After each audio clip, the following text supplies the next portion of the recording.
el ámbito de la gestión de colecciones y los recursos digitales de información centrado en el usuario. Creo que es súper interesante la idea y de hecho ya lo exploramos en las clases pasadas, de que al fin y al cabo nosotros no éramos los que definíamos, sino que atendíamos las necesidades de los usuarios en general. Y con base a eso era cómo definíamos obviamente la gestión de nuestras colecciones y recursos digitales, ¿ok? Entonces, esta unidad es bastante interesante. Yo la tengo planificada para ejecutarla en 4 semanas, es decir, que vamos a trabajar sobre este tema hasta el día 20 de diciembre, donde vamos a tener la posibilidad, obviamente, de desarrollar todos los contenidos, incluyendo, obviamente, a nuestros especialistas que nos van a acompañar en alguna de las sesiones, idealmente dos principalmente, para esta unidad. Eh, Hola Valentina, hola Karina, Hola, buenas tardes. Sí, veo que hay un micrófono abierto por ahí. Hola Ignacio, ¿cómo estás? ¿Cómo estás? Profesor, buenas ¿Tiene tardes, algún... Buenas tardes, Ignacio. compañeros. Entonces, como les comentaba, esta unidad es súper interesante porque obviamente ya nos armamos de un corpus de conocimiento en lo que respectaba a materia de gestión de tecnología, principalmente. Entonces, con base a las herramientas que aprendimos, vamos a tener la posibilidad de evaluar, mirar y obviamente diseccionar productos y servicios de información en el ámbito bibliotecario. ¿Ok? Ese es un poco el espíritu de esta unidad con el propósito de gestionar, obviamente, colecciones y recursos digitales de información centrados en el usuario. Ahora, algo que es súper importante son los pendientes, ¿ok? Los resultados de evaluación, primero, felicitarlos. Todos los trabajos muy bien presentados, excelente. Solamente me queda aplicar la rúbrica de 800 puntos a cada una de las entregas. Entonces, tengo dos alternativas que me gustaría proponerles. Tengo la posibilidad de entregar los resultados el domingo 1 de diciembre con comentario individual a cada uno de los grupos. O podemos hacer en la próxima sesión, que es el miércoles 4 de diciembre, un plenario y discutir en términos generales efectivamente la evaluación para todos. Entonces, yo como estudiante me acuerdo que no me gustaba que me expusieran en clase, entonces como sí, me daban la retroalimentación directamente a mí. Pero quizás de repente es necesario tener esta idea un poco de grupo, principalmente. ¿Qué opinan? ¿Qué les gusta? ¿Individual o colectivo? Somos los que somos, así que Ambas, lo de acá votamos. ambas. ¿Ah? ¿Eso implica que vamos a ver los videos de los compañeros? No, ¿El no vamos a plenario? ver los videos. ¿Nunca? Vamos a ver. Quizás los ¿O quieren ver los comentarios. videos? Colectivo, profe, colectivo soy yo, Por soy mi de la parte idea colectivo. prefiero en grupo, porque ¿Ya? en verdad estamos aprendiendo, estamos más grandes, somos profesionales, y esto es, Exacto. y esto es como para que todos nos nutramos de lo que Exacto. sabemos, lo que no sabemos, Mm, y lo sabe el ambas otro partes, claro, colega, y qué sé mm, yo. Yo igual estoy de acuerdo con eso. A mí me claro. gustaría en Ya. grupo, porque uno se nutre Entonces de los ahí. otros también. Sí. Sí, hay una Entonces va. retroalimentación. Exacto, porque eso, pero igual yo le quería preguntar a ustedes, creo que es importante, obviamente, es lo que les decía el juicio experto, uno de repente cree que las personas quizás no quieren ser expuestas de alguna manera, pero creo súper interesante lo que comentan ustedes, Evelyn, Vale, Karina, si quieren también podemos ver los videos, va a ser interesante eso. Porque son muy buenos trabajos en general. A mí me gustó mucho la forma en que, obviamente, hay cosas que yo les puedo comentar desde la perspectiva comercial, ¿cierto? De cómo, obviamente, presentar una idea y que tenga un poquito mayor de impacto, porque al fin y al cabo, bueno, yo en mi trabajo como tal me toca vender, entonces, pero en la vida en general y en las posiciones que uno tiene, si bien a mí me toca vender para afuera, muchas personas venden hacia adentro de las organizaciones. No tiene que ver con vender productos, sino que son ideas como tal. Entonces, yo creo que por ahí va a ir principalmente mi diagnóstico. Obviamente les va a ayudar individualmente a cada uno de ustedes, pero en general los trabajos están muy, muy, muy buenos. Me gusta la apreciación que hay con respecto a los diseños en este caso, el sistema de gestión y recuperación de información. Entonces, vamos a definir la evaluación grupal, ¿cierto? Vamos a hacer la retroalimentación grupal en la clase del próximo. Ta, ta, ta. En la clase del próximo 4 de diciembre.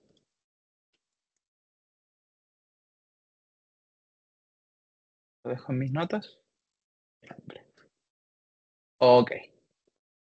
entonces vuelvo a la presentación como tal. Entonces, esta unidad, como les mencionaba anteriormente, que titulamos obviamente Gestión de Colecciones y Recursos Digitales de Información, que al fin y al cabo se traduce en gestionar productos y servicios de información en el ámbito de colecciones digitales y software, ¿ok?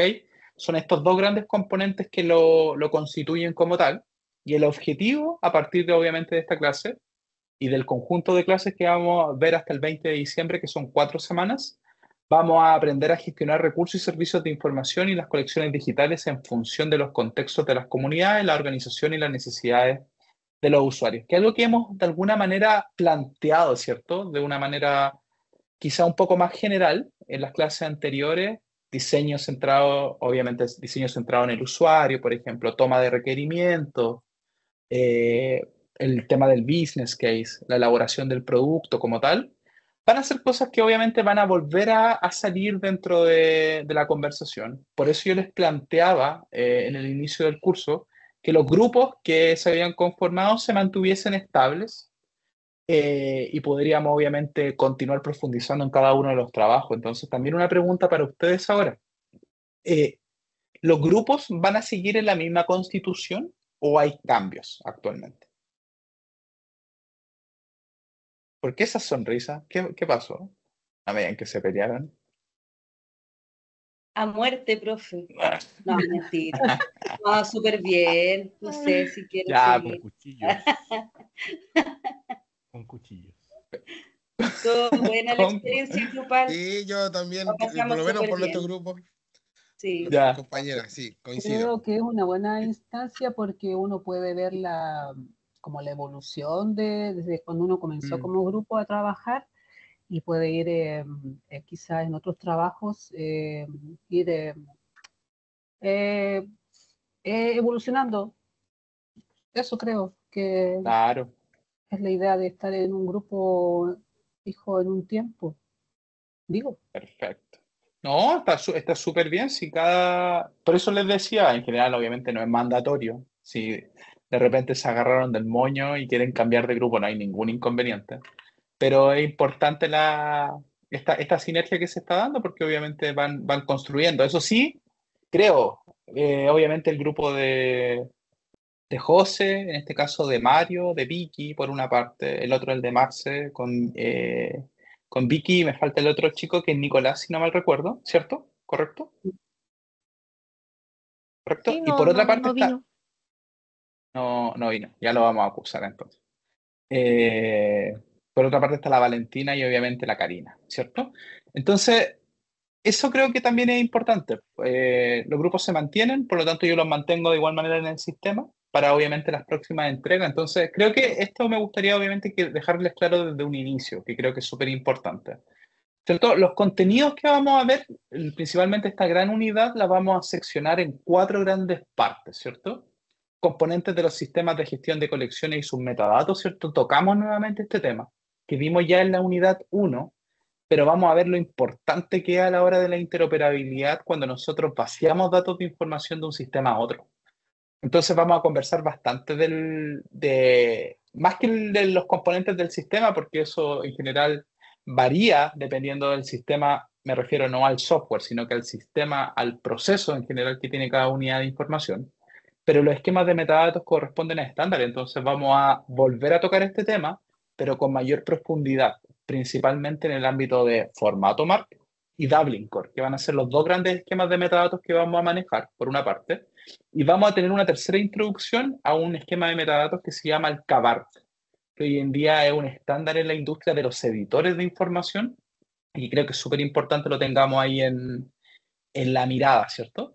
Luego nos vamos a enfocar, y de hecho esta clase es una clase muy buena e introductoria porque vamos a ver desde el punto de vista de lo que se llama el ciclo de vida de un producto en general, de cómo nace, y de hecho ustedes ya lo están viendo nacer en base a su business case, al descubrimiento como tal, y obviamente cómo también se muere, porque obviamente un sistema de información también está sujeto a la obsolescencia. Entonces hay que identificar un poquito ese ciclo, que también es importante y lo vamos a tener en consideración. Vamos a ver algunas políticas estándar y programas de gestión de colecciones digitales, pero principalmente enfocadas en la preservación digital, ¿cierto? Y ahí nos vamos a enfocar un poquito en el documento que nos entrega UNESCO como tal, que son las directrices de preservación digital.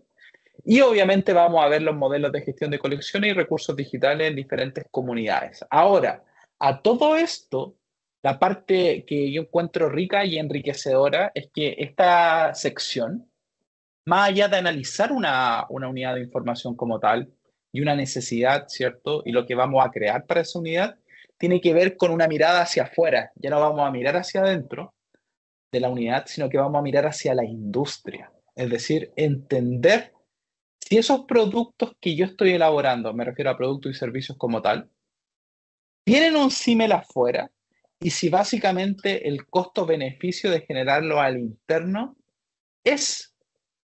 tiene algún rédito en comparación, obviamente, a obtenerlo de afuera. Creo que esa idea es súper importante porque vamos a tener una buena panorámica, de hecho, en la clase del día de hoy, de conversar al respecto de la visión de industria, ¿cierto? Es un concepto que todavía quizás no tocamos, pero creo que obviamente va a ser interesante para su desarrollo, ¿ok? Entonces, a mí me gustaría, obviamente, antes de dar inicio a esta unidad, y con el objetivo de validar efectivamente que los contenidos que vimos en la clase pasada estén un poquito más claros en general, o más maduros en función del trabajo que hicieron, entre otras cosas, vamos a dar una pequeña actividad práctica el día de hoy. Los voy a segmentar nuevamente en grupos, ¿ok? Por lo tanto, este va a ser un insumo súper importante para el trabajo que vamos a desarrollar en esta unidad. Entonces, lo que me gustaría es que tomáramos al menos unos 15 minutos, a máximo 20 minutos de nuestra hora de clase, para definir esto que les comentaba en la clase pasada, las entidades, ¿cierto? Que eran estas grandes manifestaciones o áreas de los sistemas de información en el cual nosotros íbamos a manejar, ¿cierto? Tenerlas claras como parte del dominio, ¿cierto? Hablábamos del dominio, que era básicamente un concepto que venía del UML. Y a partir de ese dominio que tenemos, que son la definición de las entidades más grandes de nuestro sistema de información, vamos a definir al menos 5 requisitos que van a ser funcionales, ¿cierto? Desde la perspectiva del usuario y no funcionales desde la perspectiva del sistema. Pueden ser una mezcla de ambos, o solamente de usuario o solamente de no funcionales. No es tan relevante porque requisitos son infinitos en general. Lo que me interesa es que estén de acuerdo, correctamente definidos, ¿ok? Entonces los voy a segmentar en 3 grupos actualmente. Déjenme habilitar las salas, los rooms. Y vamos a...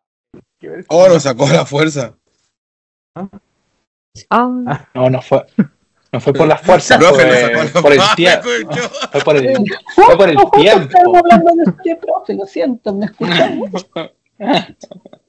Menos mal que no la vi que de repente se desintegró, estaba con la media idea. Pucha, qué pena. ¿Ya? El profe me escuchó. Entonces vamos a ver los resultados del trabajo. Bueno, ahí Valentina está. Creo que me faltaría Marcela, Ignacio, Vicky, Evelyn, María, Valentina y falta la Karina. La tengo por ahí, ¿cierto?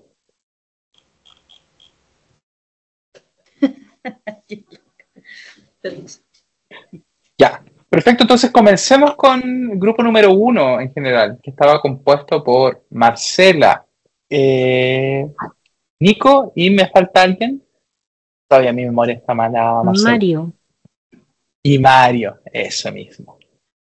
Cuéntenme, ¿cómo les fue con el dominio y los requerimientos? A ver qué conclusión llegamos.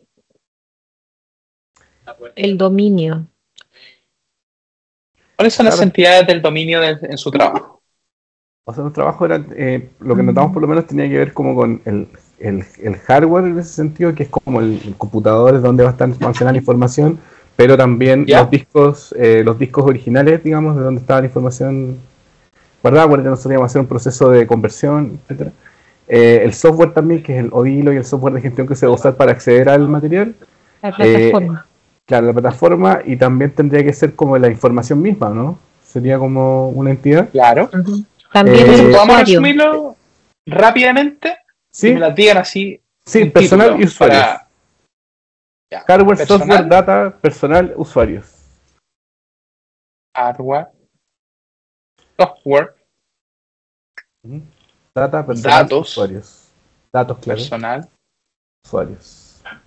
Usuarios. Cuando te refieres a personal, ¿a qué te refieres? El personal Mario? que está capacitado para el tema de la conversión de los archivos y Ya. la gestión principalmente de la base. Ya. De los requisitos son información accesible desde el mismo medio de consulta, que la información esté íntegra en relación a la fuente original, que sea fácil de encontrar, disponibilidad, que permita la integración del material con el resto, digamos, de la base de datos de la universidad. Y eso. Ya, No sé ¿nos si puedes me repetir acuerdo. de nuevo para tomar nota rápidamente? ¿Está bien, Marcela, eso? Sí. ¿Anotaste algo O más? sea, los requisitos es que la información sea accesible en la plataforma, independiente de, o sea, que las personas puedan acceder a ese contenido sin necesidad de tener un lector de CD, por ejemplo, Ya. o un sistema operativo antiguo. Entonces, nosotros proporcionamos un sistema que les da acceso a esa información desde sus tecnologías. Información asequible, ¿cierto? Segundo requerimiento. Asequible. O requisito. Que sea recuperable, que sea fácil acceder a los recursos, como buscar y encontrarlos. Para eso tiene que haber una buena descripción. Acceder a los recursos, perfecto. Uh-huh. Paréntesis, descripción. Ok. Sí. Y no me Tercer acuerdo qué requisito. más dijo el Mario. Que en el fondo que haya una disponibilidad del material para que la gente lo pueda acceder. Disponibilidad. Disponibilidad es lo otro es que permitir la integración del material con el resto del material de la universidad en términos de recuperación, para poder también encontrar como información similar, ¿cachai? Y que sea como complementaria. No sé cómo explicar eso. No, está perfecto. Se entienda, sí. Ahí lo vamos a ir profundizando. Voy tomando notas de cada uno y ahí les voy a decir el feedback. ¿Ok? Me faltaría uno. Sí, que el usuario pueda comentar o poner nota al material. También pusimos eso. Como que pueda hacer valoración del... Comentar. Perfecto. Listo, chicos. Entonces, una pregunta rápida, Marcela. ¿Estás viendo mi...? Voy a ampliar un poquito mi... Sí, veo. Pantalla para que se vea. Exacto. Voy a ponerle acá y quitarle dos. Entonces te pregunto, de esos requisitos que tú ves ahí, ¿cuáles son funcionales y cuáles son no funcionales?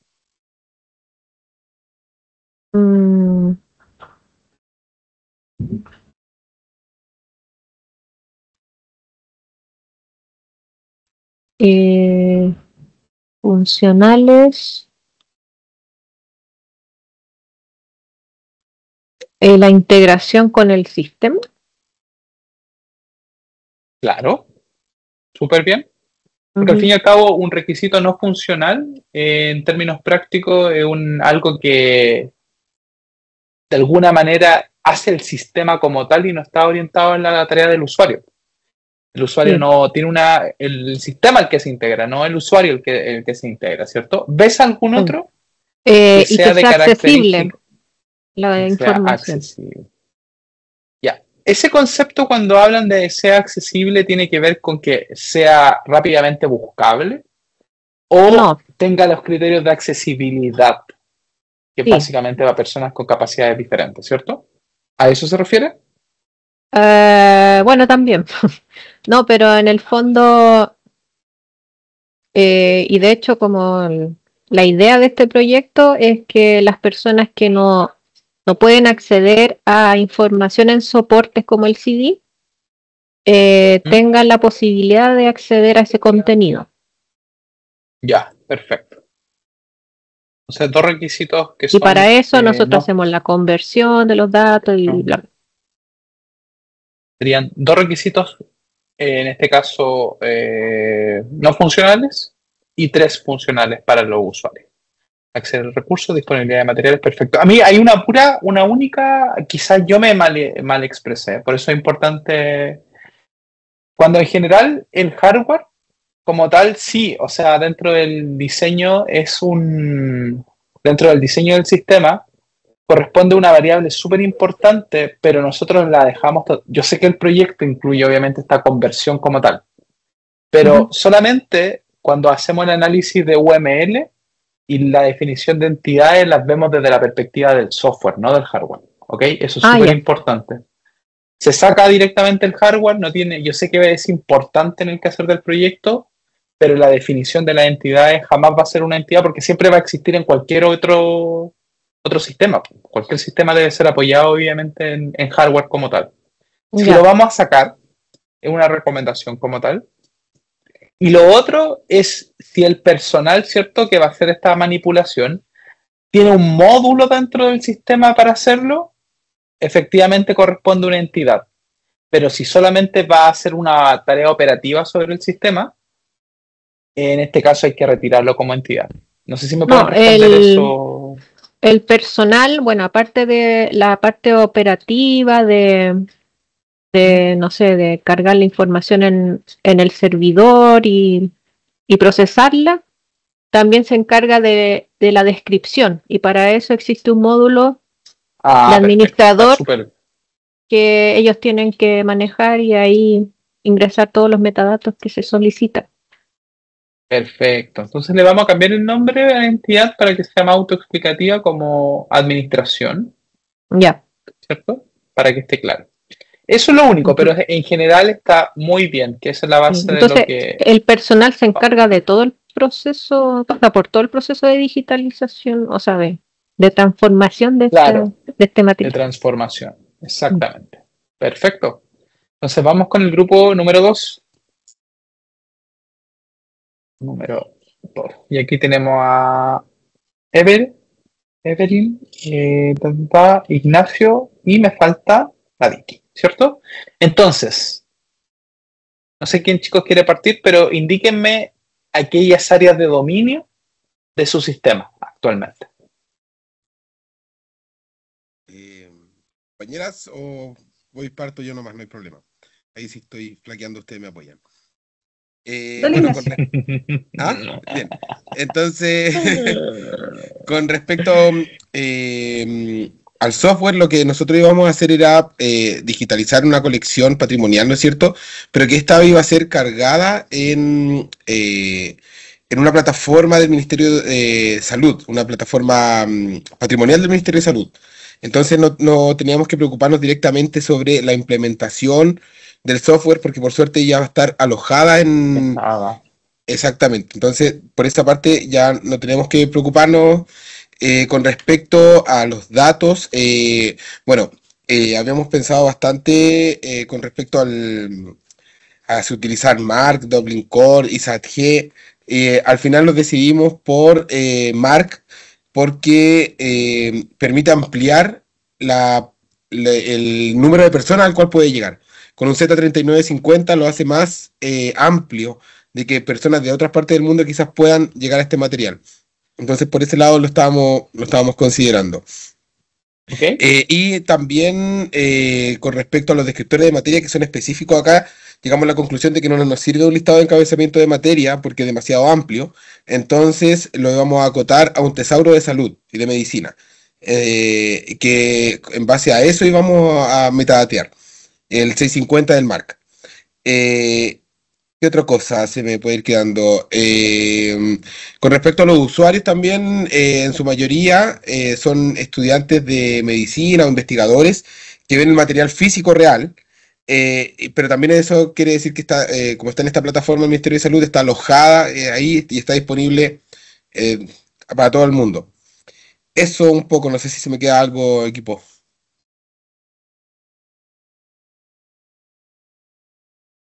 Hasta ahí todos tenemos la misma información, ¿cierto? Perfecto. Entonces es importante, me refiero a todos ustedes como grupo número 2, ¿cierto? Para no nombrarlo individualmente. Creo que es súper importante que cuando llamamos un servicio externo dentro del dominio, tiene que tener un nombre. ¿Cómo le van a poner ese? ¿Qué nombre tiene? Repositorio de la Salud MinSal. Exacto. Eso es el nombre de la entidad. Repositorio de la salud, ¿cierto?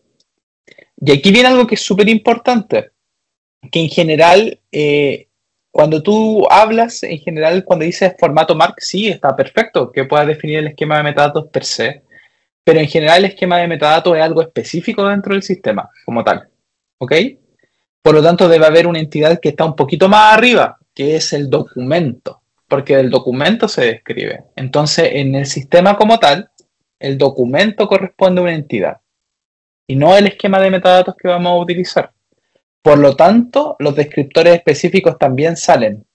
La mirada del UML es que uno pueda tener grandes entidades que en el futuro tú las puedas transformar, conectar, remodelar, como tú quieras, pero que de alguna manera no cambien la instancia. Es como, no sé, un humano, ¿cierto?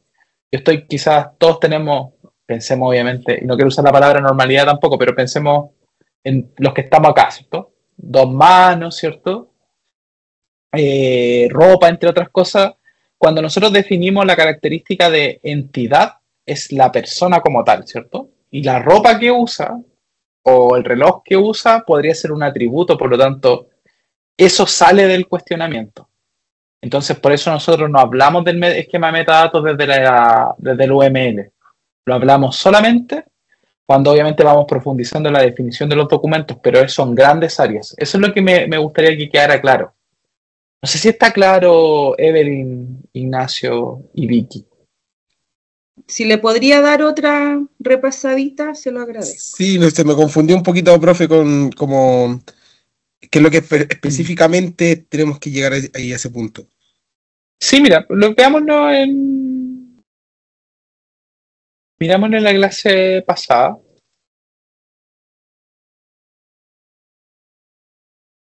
Un segundo. Entonces, miren, creo que eso no sé, creo que es súper importante y obviamente si hay algo que no se entiende, lo podemos ir revisando. Entonces, déjenme llegar acá a la parte antes de entrar a los requisitos. Un segundito, por favor. Ya.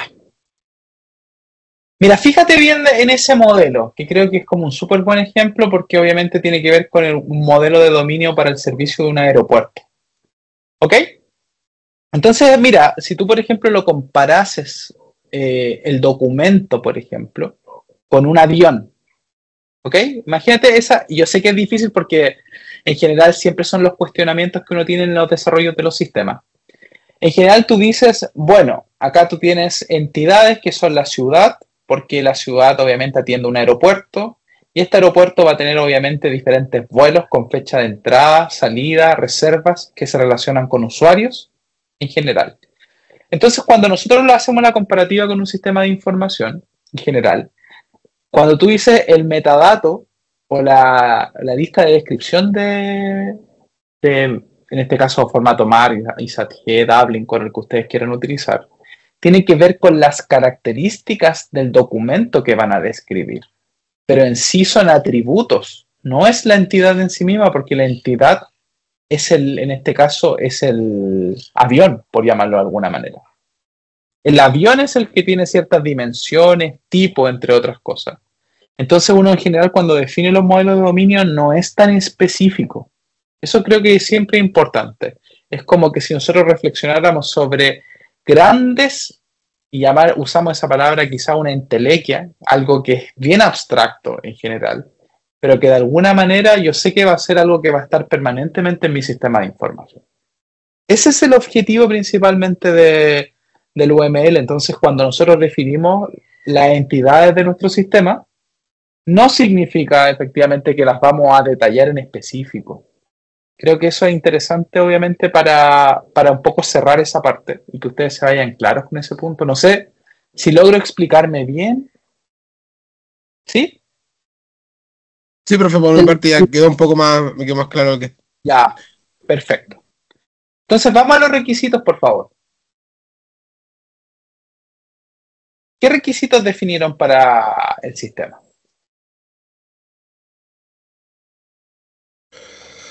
Bueno, como nosotros tenemos la idea de alojarlo en una plataforma externa, no tenemos tantos requisitos para el sistema, pero sí para la persona que tiene la licitación para la digitalización. Entonces ahí tenemos con respecto a cierto 300 dpi de resolución, que tiene que tener también una máquina una máquina especial para la digitalización, no recuerdo el nombre específico en este momento, es como BookEye, que tiene que tener una cama en B para poder alojar los documentos y evitar la sobremanipulación. Entonces son requisitos técnicos específicamente, que son la cama en B del BookEye.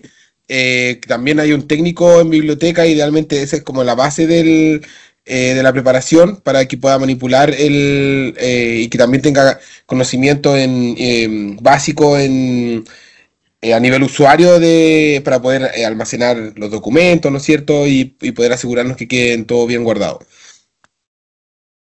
Ya, perfecto. Entonces tú me estarías diciendo que un requisito para el proyecto es la habilidad de las personas, ¿cierto? Sí. O sea, o por lo menos su característica. Una formación básica. Sí. Porque así podemos evitar mala manipulación, que se dañen los documentos, que no quede guardado, que sea en menor resolución de lo que nosotros esperábamos. Entonces con eso podemos evitar este tipo de errores. ¿Ya? Dos más, José Ignacio. ¿Qué otros requisitos más tienen? Un segundo.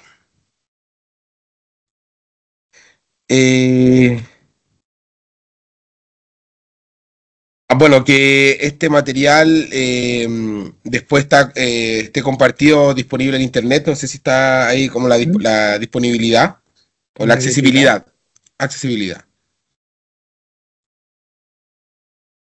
La misma pregunta que le hice a Marcela, la accesibilidad desde la perspectiva de acceso para personas con capacidades diferentes o acceso al documento. Mire, como respondió Marcela también, ambas, ojalá idealmente, pero ya que estamos como un poco fantaseando, sería ideal pensar que en algún momento esto pudiera estar en braille, por ejemplo, con un teclado especial habilitado para que en una consulta de archivo, por ejemplo, que personas no videntes pudieran acceder al material, ¿no es cierto? Eso sería maravilloso. Y otro requisito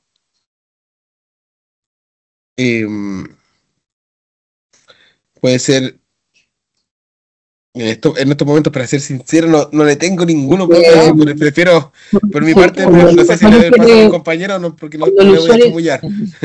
No, cuando el usuario quisiera tomar comunicación para una información más específica, ¿ya? Por ejemplo, por medio de un chat o algo parecido. Comunicarse con el bibliotecario específica de forma online. Claro, un chatbox, algo perfecto. Así. Entonces te pregunto, Vicky, de esos 5 requisitos que tú ves ahí, tenemos 2 tipos de requisitos, ¿cierto? Que son los funcionales y no funcionales. Funcionales que son para el usuario y no funcionales que son para el sistema como tal. ¿Cuáles de estos 5 tú definirías como funcionales y cuáles son no funcionales? Los funcionales serían, perdón, los funcionales, sí. los que tienen que ver con las tecnologías propiamente tal. No, los funcionales, de hecho, los definimos para el usuario. Exactamente, los funcionales son aquellos que son para el usuario. Exacto, para el usuario. Y los no funcionales, los que tienen que ver con los robots, o sea, con las tecnologías. Claro. Robot, por ejemplo, sería no funcional. Sí. Y esto, a mí, el tema del DP. Es que es un requisito que viene con la tecnología en sí. O sea, funcional para la misma tecnología, pero no para el... O sea, lo trae la tecnología, pero obviamente el usuario va a poder ver una mejor resolución de lo que está buscando, en este caso una imagen quizás de algo de medicina, qué sé yo, que es necesario verlo con una mayor resolución. Por lo tanto, igual ahí me produce un poco de, no sé si es mixto, creo que no existe algo así, o no, profe. No hay requisitos mixtos en general. Eso no es, exactamente. Entonces, exactamente. A mi criterio es un requerimiento no funcional porque no lo define nunca un usuario. Un usuario final no va a entender básicamente cuál es la diferencia entre digitalizar a 300 dpi versus digitalizar a 500 dpi, o si van a hacerlo mixto, por ejemplo, 300 dpi para documentos en blanco y negro, 500 para en color, por ejemplo. Claro, solo entonces sería, ¿ya? En mi criterio, lo pondría como directamente sería un requerimiento no funcional. Así que está súper. Lo único que yo les puedo dar de retroalimentación acá es que en general los requisitos y ambos grupos en general debiesen estar redactados quizá en lo más preciso posible. Creo que es un buen feedback a partir de este ejercicio. Porque el tema del braille, cuando dijeron, ese es un requisito real, o sea, el sistema debiese tener una posibilidad o alguna manera de tener un teclado en línea, visual, y eso debe estar explícito. Eso es, al fin y al cabo, creo que es súper interesante en la conversación. Estos requisitos están bien definidos, no hay ningún inconveniente, pero cuando nosotros ya después los vamos aterrizando, debiesen estar redactados muy precisamente en base a lo que ustedes piensan que el sistema debiese hacer, ¿ya? Pero en general está bien, así que no hay ningún inconveniente. Vamos con el grupo 3. Karina y Valentina, por favor. Bueno, nuestro proyecto tiene que ver con la digitalización de anuarios, de instituciones educativas principalmente. El proyecto se llama Rememora, en el fondo. Lo que queremos es digitalizar estos anuarios que ya están obsoletos, que están guardados en un cajón, en el fondo, y darles como vida en una página donde inclusive las fotografías tengan movimiento, así como qué lindo. Harry Potter. Pero esa es la idea. Que las fotografías tengan un poco de movimiento, así con inteligencia artificial. La idea es que sea algo atractivo y que permanezca por bastante tiempo, que no quede obsoleto tan rápido. Y como definimos nosotros las entidades, bueno, nos costó un poco llegar al punto, pero para nosotros, yo no sé si esto sea parte, pero es importante tener profesionales, diseñador de multimedia muy bueno, que sea atractivo para que crea un anuario llamativo y, bueno, al gusto de la persona que lo quiera, que en general son instituciones con mucho dinero, entonces las universidades, por ejemplo, todo eso. Permíteme interrumpirte, Valentina. ¿Sí? Creo que es súper importante en este punto que hay dos cosas que son importantes de diferenciar: los requisitos del proyecto y los requisitos del sistema. Cuando nosotros trabajamos en esta línea, análisis de requisitos lo hacemos para el sistema.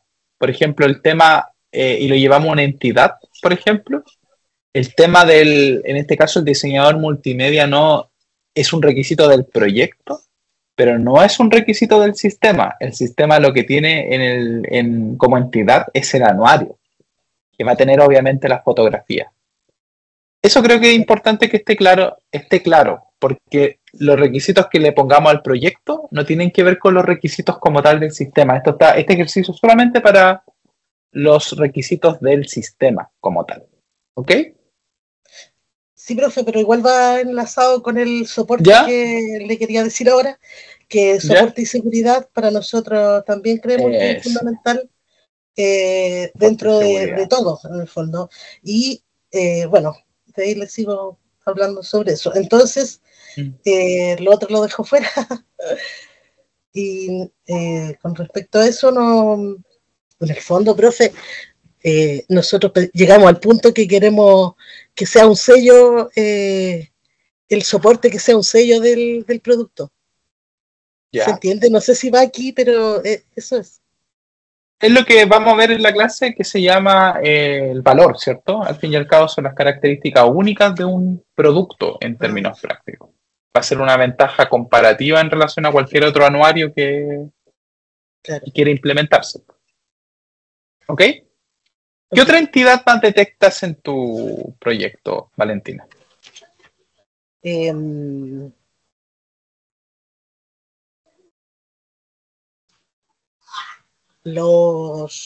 que no encontramos más, pero se me ocurre en este minuto el usuario, ¿te suena? De hecho, están por ahí en los otros es que proyectos eso le iba anteriores. Es que aclarar, profe, cuando en el fondo lo que yo le iba a decir, sí, como está tener digitalizado, pero anuarios igual disponibles. la idea es como que la plataforma, según el usuario, tome ciertas características que tengan que ver con la identidad de este usuario, po. Que los colores, el sello de cada institución. Perfecto, lo voy a dejar como usuario, ¿ya? Porque obviamente detecta bien la necesidad. ¿Alguna otra necesidad? Disculpen, ¿alguna otra entidad? Si lo deja como usuario, serían entonces las instituciones que funcionen con nuestro producto. Interesante. Entonces, usted en general en el proyecto va a ser un servicio que se llama, ¿cierto? Ese concepto que se llama B2B. Al fin y al cabo sería cuando una empresa le da servicio a otra empresa y no a un usuario final, ¿cierto? ¿A eso te refieres? Ya, perfecto. Sí, porque, o sea, si lo dice de esa forma, nuestra intención es vender el producto, pero prestar un soporte continuo a la institución en general. Nosotros trabajamos con la universidad, por ejemplo, pero la idea es prestar ese soporte. Como le decía yo, el sello que queríamos dejar justamente tenía que ver con que no haya inconvenientes cuando se entregue esto y cuando se use en el fondo, porque no va a ser solamente una vez, sino que son muchas personas las que lo van a disfrutar en el fondo. Yo te hago una pregunta, Valentina. En ese mismo sentido, por ejemplo, tú tienes las imágenes que tú me dices que van a tener vida, ¿cierto? De alguna manera podemos pensar que van a ser tridimensional incluso, o en movimiento. Tú vas a definir eso en el futuro. Pero siguen siendo imágenes, ¿cierto? Y esas imágenes van a alimentar al anuario como tal, ¿correcto? En ese mismo sentido, ¿la imagen sería una entidad dentro del proyecto? ¿Qué piensan? Los diferentes formatos en que se puede digitalizar el anuario, ¿puede ser o no? No, me refiero solamente a las imágenes. Sí, profe, absolutamente. Absolutamente. La imagen va a tener, o sea, ya lo es. Exacto, es que esa es la idea un poquito, Karina, por eso le apuntaba la pregunta, porque cuando ustedes van a hacer algo especial con esas imágenes, la imagen de alguna manera cobra un protagonismo diferente al que estuviese. Entonces, naturalmente tiende a subir como de jerarquía dentro del proyecto, y es por eso que se convierte en una entidad. Por lo tanto, debiese tener un escenario aparte de ser administrado, ¿ok? Entonces, ya tenemos nuestras entidades, ahora vamos a los requisitos, ¿cierto? Cuéntenme, ¿qué requisitos encontraron en el proyecto? ¿Qué cosas creen que son importantes para ellos? Nosotros creemos que los requisitos, por lo menos los funcionales, sería el almacenamiento. Ya, almacenamiento. La creación de usuarios. Ya. El formato. ¿Ya? Y dentro de los no funcionales creemos que la estética es fundamental. ¿Ya? Soporte y seguridad. Soporte y seguridad. Idioma. Idioma. Y había tomado nota de otras cosas como tener un espacio de contacto y sistema braille. Perfecto. Ahí me salí de la... No, está súper. No, está súper, si no hay inconveniente. Si pusieron algunos más, está súper. Lo que a mí me interesa de eso es que tengan claridad y esto en general es para todos, ¿ok? Que tengan claro que no hay un número definido de entidades ni de requisitos por proyecto. Eso tiene que estar súper claro. Hay proyectos que se manifiestan con solo 2 entidades. Ustedes, por ejemplo, piensen en un sistema de gestión bibliotecaria, no de esta era, de 10 años atrás, por ejemplo, 20 años atrás. Pensemos en el Winisis, por ejemplo, como sistema. Y el Winisis lo único que hacía era almacenar, obviamente, registros. Ni siquiera había capacidad de un documento, un texto completo. Entonces, al fin y al cabo, el sistema, de alguna manera, era una única entidad que almacenaba los documentos, porque no existían más relaciones. Entonces, funciona. Con una entidad, un sistema funciona así, con N entidades también funciona. Entonces, no hay que tampoco ser demasiado categórico en la cantidad de entidades que tiene un documento, un sistema. Y siempre se pueden reformular, sí se pueden reformular, pero siempre es importante al inicio del proyecto hacer este análisis, ¿ok? Porque lo que les preguntaba, las imágenes, por ejemplo, ¿son relevantes? Claro, por lo tanto toma una característica de, en este caso, de entidad. A diferencia del grupo número 2, del grupo número 1, del grupo número 2, donde hablamos de los metadatos como tal. O sea, si, por ejemplo, pensemos, por ejemplo, en la red de repositorios latinoamericanos, donde se comparten solo metadatos, ahí el metadato se vuelve una característica importante del sistema, por eso se vuelve una entidad. Yo sé que es algo difícil de repente de reflexión, porque igual invita a que uno se haga ese tipo de cuestionamientos. De repente, haciendo análisis de requisitos y de dominio, uno se pierde y es natural. De hecho, pasa mucho en el tema de la ingeniería de software, porque definir el marco de trabajo es el primer paso para la construcción de un producto, y si no lo definiste adecuadamente, naturalmente va a tener que hacer esto de rollback, ¿cierto? Volver y rediseñar. Por eso es importante.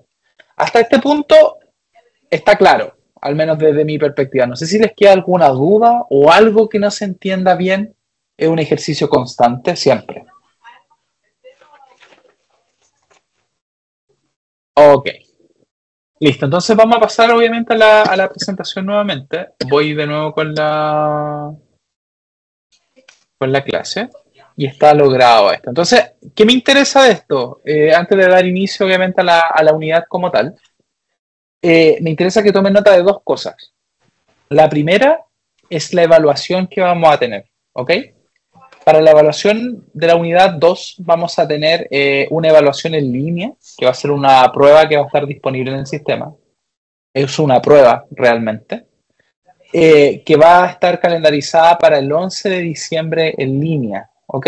Vamos a abrirla durante la sesión, vamos a tomar 20 minutos de la sesión, puede hacer la de selección múltiple, efectivamente, y vamos a tener algunas preguntas abiertas como tal, que va a estar vinculado con el contenido de la unidad, pero principalmente en el ámbito de los metadatos, ¿ok? Así que tomen nota, 11 de diciembre, prueba en línea. Y luego, el día 20 de diciembre, vamos a tener la entrega del taller de proyecto grupal, ¿ok? Esta evaluación, disculpen, les digo de inmediato, función de la guía de aprendizaje.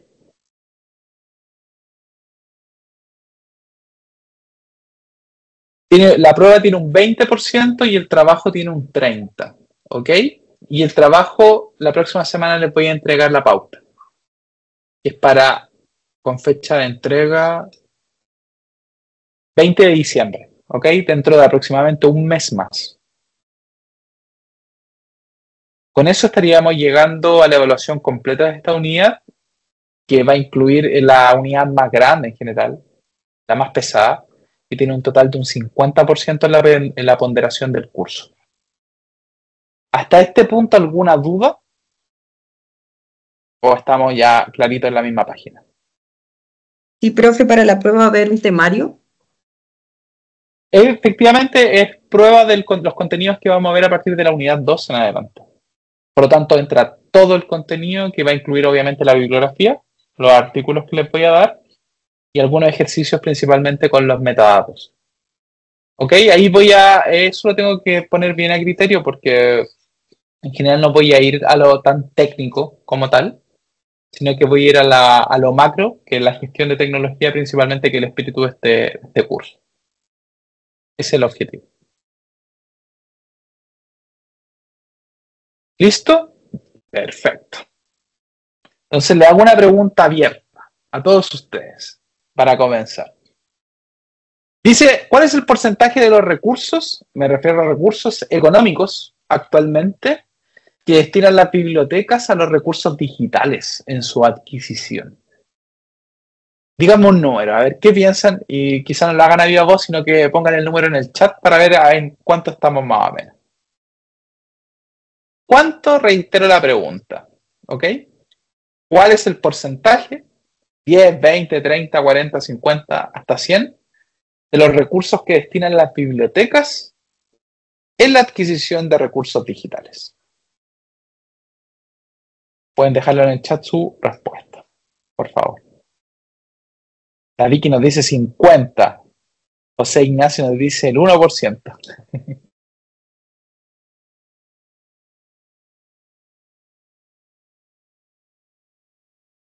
Karina nos dice un 20%. Mario nos dice en universitaria 60, escolares un 5, pública un 3, ¿cierto? ¿Qué piensa la Valentina? O la Evelyn. No, tranqui, si es lo que tú piensas, José Ignacio, está súper bien.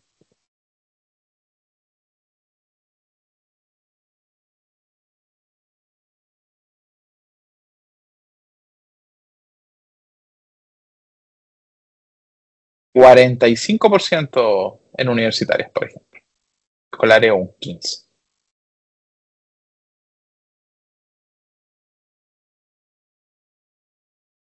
La Evelyn nos dice un 60%. ¿Cierto? El margen de este curso nos dice que podríamos ir entre el 1% que nos dijo José Ignacio versus un 60% que nos comenta la Evelyn, que vendrían siendo los extremos, ¿cierto?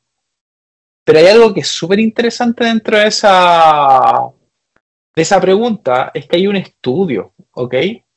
Y ese estudio lo hace un autor, un consultor independiente que se llama Marshall Breeding. De hecho, él es el autor de ese blog que ustedes ven ahí abajito, que se llama el Library Technology Guides en general. Y Marshall hizo en esta investigación un dato que yo encuentro que igual es súper interesante, porque obviamente no se condice con la realidad chilena, porque al fin y al cabo esto que ustedes me hablan desde su experiencia tiene que ver con la realidad un poco chilena, pero a nivel internacional, hoy en día las bibliotecas gastan un 80% de su presupuesto en recursos digitales y un 20% se queda en el mundo de lo físico, por decirlo de alguna manera. Yo pienso, no sé cómo lo ven, yo pienso que es un dato de alguna manera decidor para el futuro, en definitiva. Y de hecho aboga de la transformación digital que están viviendo las bibliotecas como tal, porque si hay una inversión presupuestaria de sus recursos de información en el ámbito digital, significa que hay una menor atención de los servicios físicos, porque de alguna manera la plata se mueve nomás. No hay, tú tenías un presupuesto de 100, de esos 100 tomaste 80, no puedes darle 50 al espacio físico porque ya 80 se lo comió lo digital. Y es un hecho para la causa. Y de hecho, de aquí parte un poco la conversación de esta clase, porque la importancia de este proceso de transformación digital impacta directamente en la selección de recursos de información y el presupuesto que tenemos para ello. Por lo tanto, en ese sentido, y vemos que el movimiento... ¿Sí? Adelante. Mi pregunta es, ¿esos datos que dijo están diferenciados en escuelas públicas, universidades? No. ¿O es un dato general? Es una encuesta global que hace este consultor y que la envía a todos en general. Es de una consulta pública, en definitiva. De hecho, por ejemplo, esta persona tiene un contacto acá en Chile, que esta persona, que es la Maribel en general, se encarga de enviarla a muchas personas y las personas responden básicamente en función de las necesidades.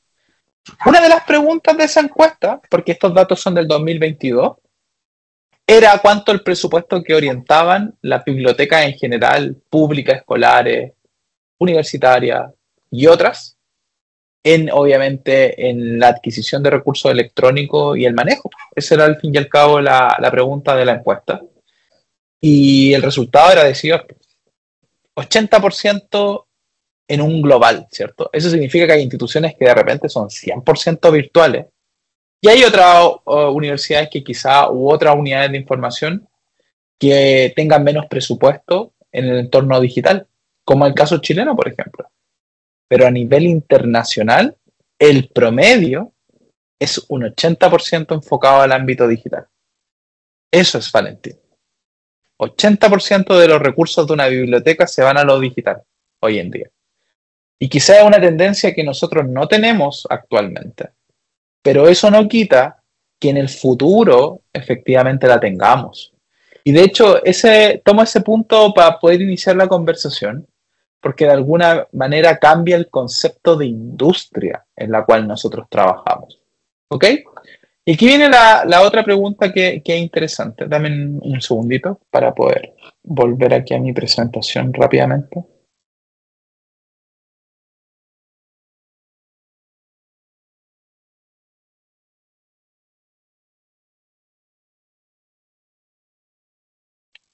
Que tiene que ver con este concepto de industria, ¿cierto?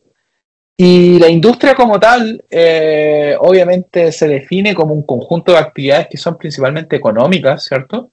Que están relacionadas con la producción de bienes y servicios como tal. Puede ser a baja, mediana o gran escala. Y obviamente tiene un componente importante que son las personas, ¿cierto? Porque efectivamente tomamos una serie de recursos tecnológicos, financieros, humanos como tal, para poder efectivamente poner en proceso productivo esto. Y el objetivo principal obviamente es satisfacer necesidades de mercado y generar beneficios económicos. Interesante pregunta, ¿no? Porque la que viene a continuación. Entonces les pregunto nuevamente. Nosotros, las bibliotecas como tal, ¿somos parte de una industria? ¿O industrias? ¿Qué piensan ustedes de eso? ¿Podría repetir la pregunta? Es que se me fue el audio, disculpe. Sí. No te preocupes. Les comentaba que la industria como tal, obviamente en resumen, es aquella, obviamente, procesos que se alinean como tal en la producción de bienes y servicios con el objetivo de obviamente, tener mejoras de producto y también, obviamente, beneficio económico en la sociedad. Naturalmente hablamos de la industria minera, ¿cierto? Es parte o la industria financiera cuando nos llevamos a la banca, entre otras cosas. Pero mi idea principalmente es poder poner el concepto de la biblioteca o unidad de información como tal y preguntarles, ¿ustedes sienten que somos parte de una industria o no somos parte de una industria? Yo creo que sí, dado lo que usted definió, pienso que sí, los procesos que hay en una biblioteca y dependiendo de la biblioteca y su tamaño y los servicios que pueda prestar y a la cantidad de usuarios a los que provee esos servicios, pienso que tiene aspectos de una industria. Tiene aspectos de una industria. Ya, buen análisis, Vicky. Tiene aspectos, ¿cierto? Hay cosas como que te llaman a pensar que estamos en una industria. ¿Algún otro? ¿Somos de industria o no somos de industria? O sea, yo creo que sí. Somos parte del fondo como del ecosistema del libro, la producción de información, todo es una industria, entonces al final igual, independiente de lo que piensen los editores, los libreros, igual estamos como parte de una industria, por lo menos en términos de biblioteca como pública. Dependemos de varios factores que tienen que ver como con el consumo igual. Claro. El acceso. Perfecto. Porque si bien no somos librería, la gente no compra, la gente igual está en el fondo accediendo a un servicio, ¿cachai? De una manera como tal vez alternativa o más como primaria, pero igual la información es un bien, o sea, también se puede tratar como un bien de consumo, igual es un recurso. Buen análisis. Consumo cultural, claro. Consumo cultural o consumo de información, ¿cierto? Sí. Es parte de... Conducta cultural de consumo de información, claro. O sea, por ejemplo, las bibliotecas en Colombia hicieron un análisis, no sé si se acuerdan o les suena, para poder, digamos, vender, entre comillas, como el servicio al sistema estatal, y era como hacer una valorización de cuánta plata en el fondo un usuario se ahorraba al año al usar los servicios de las bibliotecas, y eran el término de los $2.000 al año. En vez de comprar, no sé, 40 libros, los leía, entonces había como una valorización de ese espacio en ese sentido. También un poco con eso. Perfecto. Por ejemplo, Ignacio dice también algo interesante. Por ejemplo, el tema de la industria editorial y de las bases de datos. Ahora sí, la biblioteca está en la industria como tal, ¿cierto?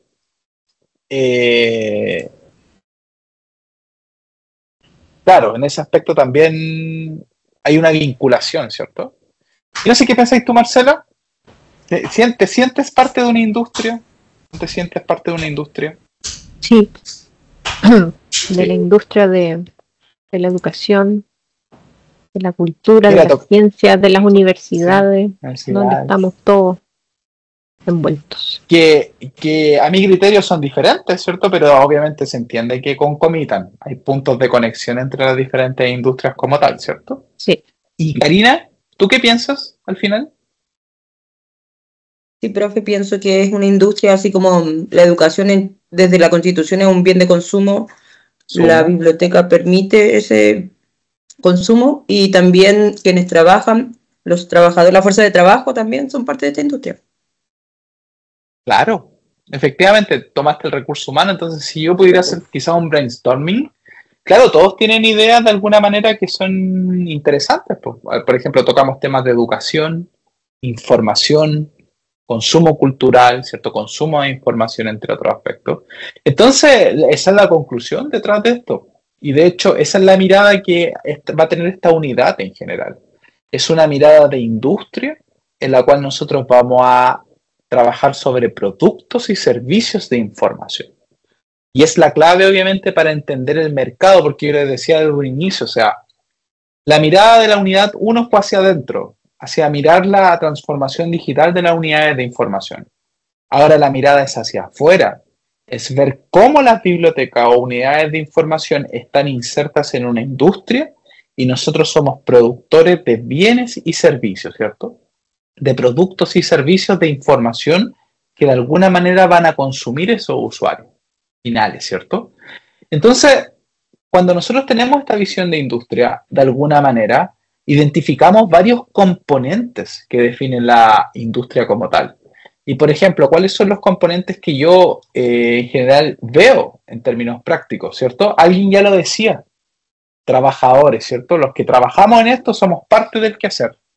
Vemos desde profesionales, técnicos, administrativos y otros tipos de actores que influyen en el quehacer, ¿cierto?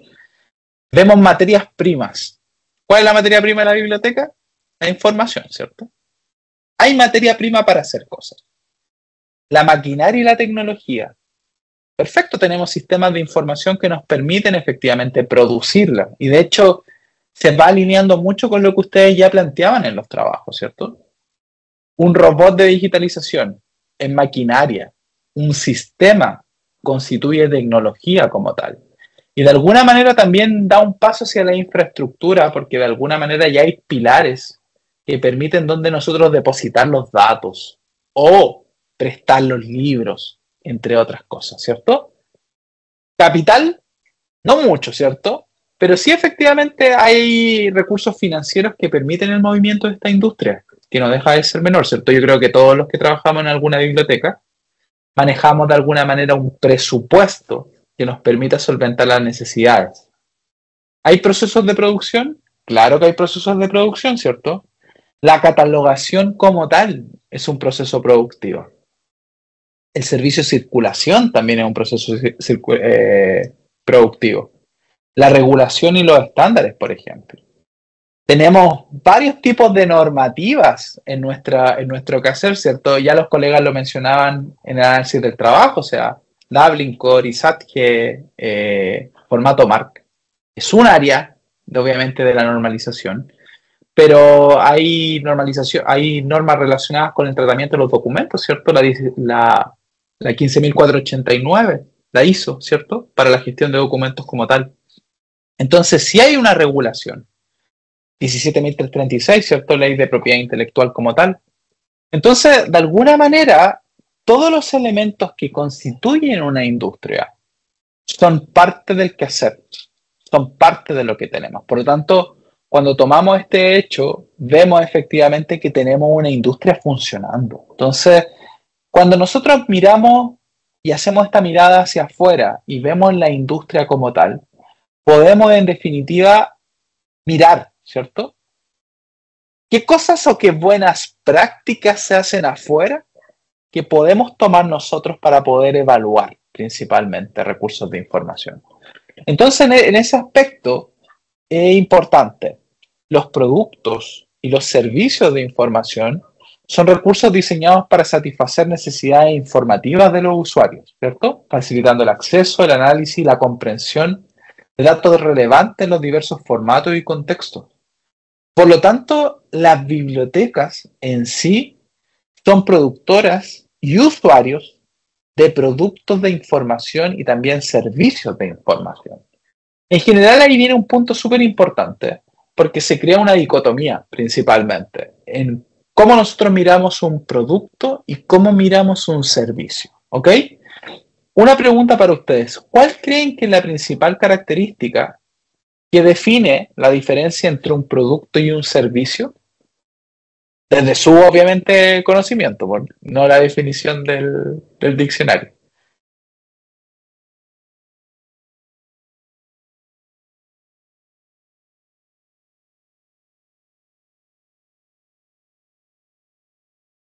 Profe, ¿puede repetir la pregunta? El producto...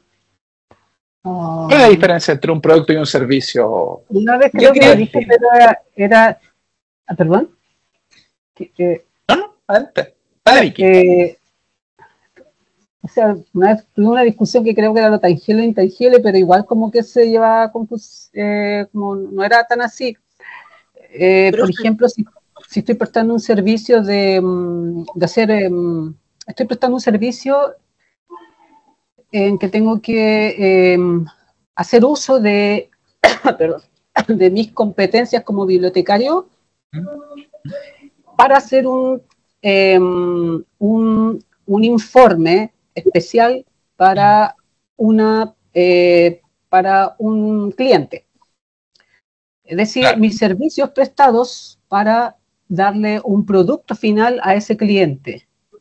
Ese producto es un material concreto, que es el informe especializado que nació de mis competencias bibliotecarias. Eso así lo entiendo. Como servicio, ¿cierto? Yo lo encuentro perfecto, Vicky. Lo que pasa es que acá no, como te decía, no hay respuestas únicas o unívocas, ¿cierto? Sino que al fin y al cabo son conceptos que siempre se van tratando y de alguna manera van cambiando su significación en la medida de que lo usemos. Pues ese mismo concepto que yo decía al inicio del curso, ¿cierto? Cuando hablábamos de usuario o cliente. ¿Cuál era la diferencia y por qué obviamente usábamos un término y no el otro? Y al fin y al cabo la conclusión que yo decía que el significante en este caso me daba lo mismo porque al fin y al cabo lo que me importaba era el fondo. Aquí pasa algo muy similar. Marcela, adelante. Bueno, muchos nos ven a las bibliotecas en sí como un servicio, en general. Y dentro de la biblioteca como servicio, ofrecemos más servicios. Y dentro de esos servicios tenemos distintos productos de información. Algunos generados por las mismas bibliotecas, otros son productos adquiridos externamente. Pero todos están orientados a satisfacer las necesidades de nuestra comunidad. Perfecto. ¿Y tú, Mario, cómo lo veis? ¿Cuál es la diferencia fundamental entre un producto y un servicio? A mí me cuesta porque siempre cuando como los pienso como en conjunto. Entonces me cuesta separar un poco, pero sí entiendo que un producto es una cuestión que está como Claro que más, entre comillas, más concreto, es algo más como destinado como a... Porque el servicio al final es como algo que puede ser como para... Como algo que... ¿cómo decirlo? Es que sorry, que tengo que ir a ver, dijo que se metió al baño, pero que emana de la misma institución como algo, y el producto es algo que se genera como un producto, no sé, como en el fondo se elabora, tiene como un fin, no sé, como... Es difícil de aterrizarlo, ¿cierto? Sí. Cuando uno lo empieza como a masticar un poco y decir como, oye, ¿cuál es la diferencia fundamental? Bueno, tenemos que tomar esa diferencia en esta clase, hoy en día. Creo que es súper importante porque vamos a utilizar los conceptos de manera diferente en la conversación para las próximas clases. Entonces, a ver, ¿cómo lo entiendo yo principalmente? Por ejemplo, dos variables, ¿cierto? La teoría, ¿cierto? Desde el marketing, la definición de producto y servicio en categorías jerárquicas no son iguales. Tú no dices es un producto o es un servicio y en lenguaje bibliotecario, ¿cierto? Están al mismo nivel semántico. No es así. Desde la perspectiva del marketing, ¿cierto? El servicio es una subcategoría de un producto, ¿ok? Por lo tanto, la categoría macro es un producto y la categoría específica es un servicio, ¿ok? Ahí por un lado tenemos una ya definición. La segunda tiene que ver con la interacción del usuario, ¿ok? Un servicio como tal, y de hecho yo tenía un profe que me lo explicó una vez obviamente en un proceso productivo. Y por ejemplo, si tú vayas a una tienda y te vayas a comprar un zapato, ¿cierto? O un par de zapatos como tal. Y tú vas con un requerimiento claro, básicamente. Quiero unos zapatos verdes de esta marca en específico. Y tú vas a la tienda como tal y no los encuentras. Pero la persona que te ayudó canalizó tu necesidad y convirtió esa necesidad que tenía de los zapatos verdes en zapatos rojos, por ejemplo. Eso ya es un servicio porque de alguna manera interactúa el humano, obviamente, en la gestión de la necesidad. En un producto, tú no tienes capacidad de hacer los cambios. Por ejemplo, si tú vas a comprarte unos zapatos y quieres unos zapatos a tu medida, los zapatos ya vienen hechos. Esa misma analogía la podemos llevar al mundo de la biblioteca, ¿cierto? Porque si nosotros vemos, por ejemplo, un catálogo bibliográfico es un producto generado a partir de en este caso, el procesamiento de la información.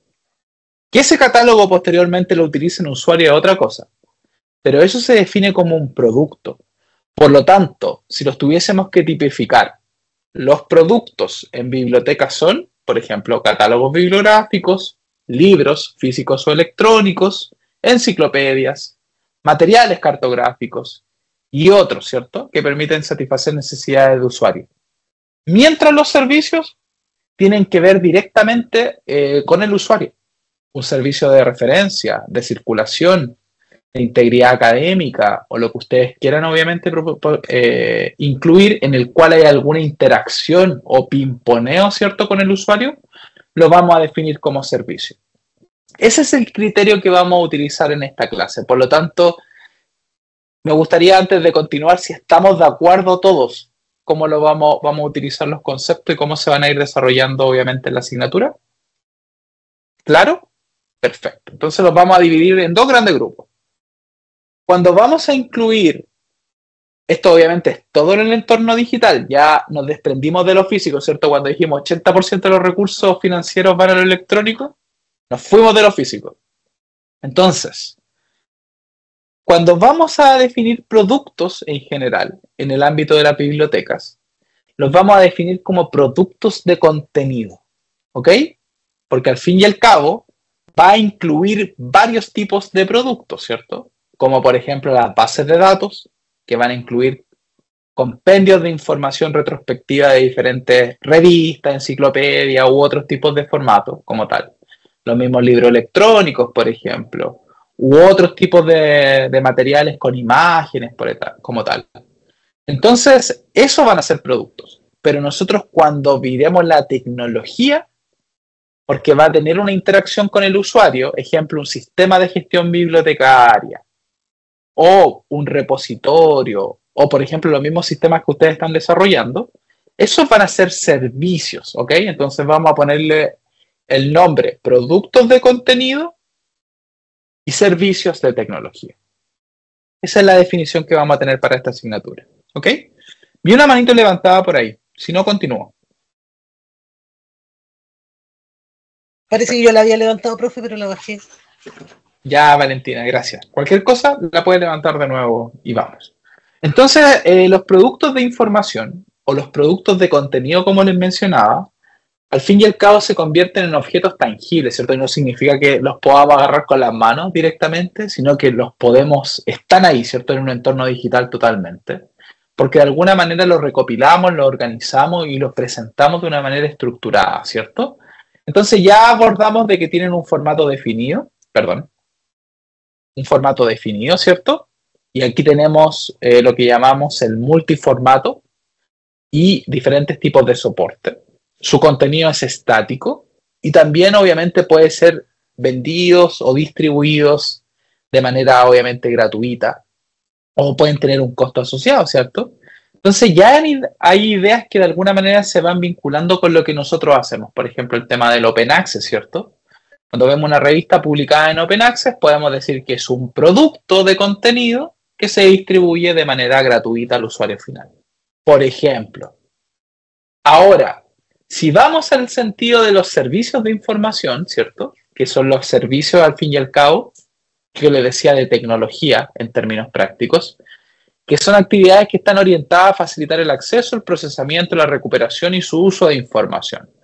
Entonces, algo que es súper importante es que estos son súper flexibles, porque de alguna manera se adaptan al requerimiento del usuario.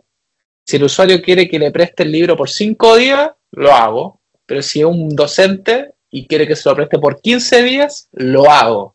Hay una flexibilidad en la interacción con el usuario, ¿cierto? Entonces, es el componente principal, lo que le mencionaba en el punto 1, implican una interacción directa con el usuario. El catálogo de la biblioteca como producto puede existir, perfecto, pero como servicio tiene que tener una interacción con el usuario. No puede existir solo, de alguna manera. Entonces, en términos prácticos, los productos de información y servicios como tal, en general son resultados de procesos que recopilan y organizan los datos para el consumo. Los servicios de información facilitan el acceso a estos productos y agregan valor, ¿cierto? Y esa es mi palabra favorita en la vida, yo creo. Agregar valor, ¿cierto? Entonces, importante, ¿ustedes han escuchado el concepto de agregar valor en general en su quehacer? ¿Qué entienden por agregar valor?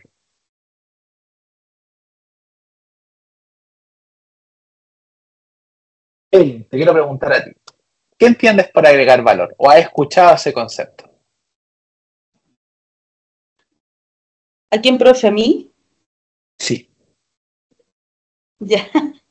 Yo pienso que agregar valor es ir añadiendo como más productos, más servicios que van demandando los usuarios de estas unidades de información, que son como cooptados por las personas que trabajan ahí y que de una u otra forma hacen eso, mejoran el servicio, dan nuevas ideas, eso. Exacto, eso al fin y al cabo es una muy buena definición de agregar valor, porque añadir valor no tiene, y eso es importante diferenciarlo en este punto de la clase, no tiene que ver con el valor económico, que es un impacto de agregar valor. En la medida de que nosotros vamos puliendo los productos y los servicios, se vuelven más exclusivos, de mayor demanda. Es algo propio, es un concepto fundamental de la economía que quizás no lo tenemos como tan internalizado en términos prácticos. Que si yo tengo por ejemplo un servicio A, que el próximo año hago modificaciones para su operación y veo que este servicio tiene buena acogida por parte de los usuarios, esa acción es agregar valor, porque de alguna manera yo lo pulo, lo refino, se vuelve más importante para aquellas personas, ¿cierto? Entonces, por ejemplo, nosotros vemos, no sé, por ejemplo, para los usuarios de Netflix, nos damos cuenta que frecuentemente tiene nuevas funcionalidades, nuevas opciones. Vemos, por ejemplo, cómo van cambiando los modelos de suscripción, entre otras cosas. Y tú te das cuenta que esos cambios de alguna manera van agregando valor a esos servicios de tecnología o productos en su aspecto. Entonces, es algo que es común. Y la pregunta para nosotros como bibliotecólogos en general, o que estamos vinculados al ámbito de la biblioteca, tiene que ver con cómo agregamos valor principalmente a aquellos procesos que son parte de nuestro quehacer. Entonces, ese concepto de entenderlo claramente, estamos dentro de una industria, manejamos productos y servicios de información a los cuales tenemos que pulir, ¿cierto? Es como el otro día hablaba con una persona y me decía sacarle punta al lápiz, de alguna manera y metafóricamente. Al fin y al cabo se resume como el proceso de mejorar lo que hacemos en general, porque de alguna manera se vuelve más útil, más atractivo y relevante para aquellos usuarios o clientes. De hecho, ya está. Por ejemplo, ¿no? Por ejemplo, crea competencia entre obviamente los actores de la industria, ¿cierto? La calidad, la percepción. Entonces, al fin y al cabo, es un concepto clave en la economía, ¿cierto? Es súper clave y es súper clave cuando nosotros gestionamos tecnología. Porque si no sabemos agregar valor, lamentablemente nuestros productos y servicios tienden a estar en un valle y se quedan quietecitos al fin y al cabo. Entonces, en general, eso de alguna manera cambia el paradigma. Entonces, yo les cuento una experiencia. ¿Alguna vez ustedes han escuchado hablar de el servicio al día? ¿Les suena? ¿No? Ya, les cuento. Al día fue uno de los primeros servicios de información que se desarrolló en Chile y de hecho fue a partir de la Universidad de Chile en el año 90. Lo que hacían al día era una cuestión súper que para nosotros, y eso es interesante entenderla porque hoy en día nosotros revistas están ahí. De hecho, las chiquillas que estaban el otro día, la Vicky con la Evelyn, la revista, hay sistema, ya está todo montado en general. Pero el al día era un servicio súper rudimentario que al fin y al cabo lo que hacía es que todo aquel usuario en Chile que tuviese una revista, lo que hacía era describir la tabla de contenidos de la revista, en ese entonces en formato XML. No, era en HTML porque estamos hablando del año 90. HTML estaba marcada, lo enviaban como un archivo y desde la Universidad de Chile lo tomaban, lo procesaban y disponían las tablas de contenido en línea en general. Fue un servicio realmente pionero, pero hay que pensarlo que fue en el año 90. Y estamos en el 2024, es decir, un servicio que tiene más de 30 y tantos años al pasado. Y de hecho, yo tuve la posibilidad de administrar ese servicio hace, pensemos, unos 12 años atrás. Y de hecho, en el año, si no mal recuerdo, 2018-2019, se apagó el servidor del Al Día. ¿Por qué? Porque en la industria, naturalmente, ya habían montones de servicios que ya hacían exactamente lo mismo y mucho mejor. Entonces, ¿cuál fue el tema del Al Día? Claro, que fue pionero en su minuto, pero lamentablemente no hubo la posibilidad de agregar valor a ese servicio. No tuvo la capacidad de mutar. Y eso es algo que no hay que, yo creo, que olvidarse cuando generamos algo, que sea producto o servicio en la industria. En general hay que entender que las cosas no son de una vez y para siempre, y que siempre hay una mutación. Entonces, si nuestros productos y servicios no cambian en el tiempo, no atienden diferentes necesidades, no responden a otros requerimientos, naturalmente están destinados a la muerte. Por lo tanto, nuestra tarea desde la gestión tecnológica de los servicios y productos, sí o sí, es encontrar la manera de agregar valor persistentemente a lo que hacemos. Si no hacemos eso, lamentablemente no hay futuro, colegas. Entonces, por ejemplo, ¿qué ejemplos concretos de agregar valor vemos, por ejemplo, en ejemplos globales, ¿cierto? Por ejemplo, en productos, ¿cierto? Un computador como tal, ¿cierto? Persistentemente vemos que tienen mayor capacidad en disco duro, mayor capacidad obviamente de procesamiento, o por ejemplo un alimento con empaque biodegradable, ¿cierto? Y beneficios adicionales para la salud. Constantemente, y de hecho naturalmente vemos en la industria, de hecho por ejemplo ayer miraba un comercial en la televisión de NotCo, la compañía, y habían desarrollado un alimento que era rico en proteína, rico en cacao, tenía un 60% de cacao, 5 o 10 gramos de proteína por porción, 0% azúcar. Entonces uno ve frecuentemente que la mirada de la industria es generar productos y servicios que sean de esas características. Oye, el otro día, por ejemplo, vi un vino que era rico en antioxidantes y bajo en calorías, por ejemplo. Naturalmente, los productos y servicios van en esa línea. O, por ejemplo, en servicios, ¿cierto? Un restaurante que añade opciones veganas y experiencias personalizadas, como por ejemplo ponerte la cocina enfrente. O, por ejemplo, una empresa de logística que utiliza un seguimiento en tiempo real para los paquetes, ¿cierto? Antes no sabíamos, hoy en día lo sabemos. O en información, ¿cierto? Que es lo que hacemos nosotros. Transformar datos crudos en un informe detallado en análisis y visualizaciones. O ofrecer acceso a un artículo académico con herramientas para citas bibliográficas y lectura en múltiples idiomas, por ejemplo. Entonces, esa es la invitación, colegas. La invitación es que desde la gestión de tecnologías, nuestro rol es agregar valor a los productos y servicios que gestionamos al interior de cada unidad de información. Entonces, interesante acá. No sé por qué esa slide se me quedó en blanco. Denme un segundito. Entonces, la pregunta es, por ejemplo, ¿cómo agregamos valor, ¿cierto? Desde nuestro rol en la industria. Entonces, les voy a contar un ejemplo práctico para que miremos un caso de uso rápidamente. Denme solo un segundo. Porque lo tenía en mi relato y parece que, de hecho, claro, era mi diapositiva que ahí se quedó en blanca, porque le iba a mostrar un caso de uso en general. Entonces vamos a mirar un caso de uso que es interesante. Voy aquí a cerrar algunas pestañas. Les voy a contar una experiencia aquí que creo que les puede servir en el aspecto de... ¿Alguno conoce o ha trabajado con ProQuest? ¿O la ha escuchado alguna vez? Perfecto.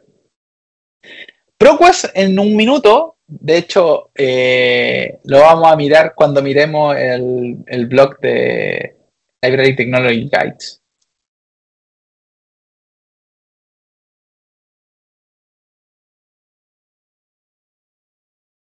Y la segunda parte de esta clase, pero déjenme mostrarles algo que es interesante.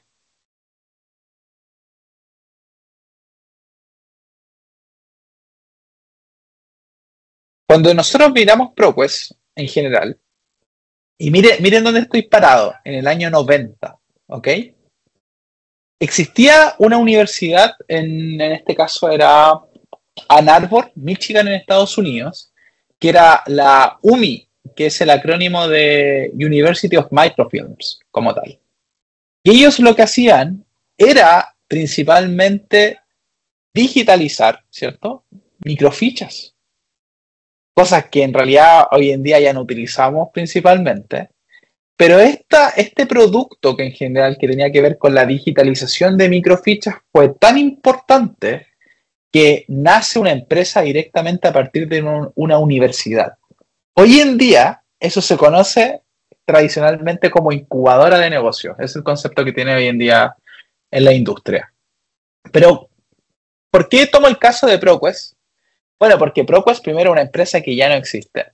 De hecho, murió como tal. Pero tiene algo que es súper interesante, que hoy en día todavía conserva su plataforma de descubrimiento, que es la que les estoy mostrando acá. Y se caracteriza porque lo único que queda de ProQuest es la plataforma de ProQuest. Hoy en día es parte de una empresa más grande que se llama Clarivate, que es obviamente la propietaria de Web of Science, Journal Citation Report y algunas herramientas que tienen que ver con investigación hoy en día.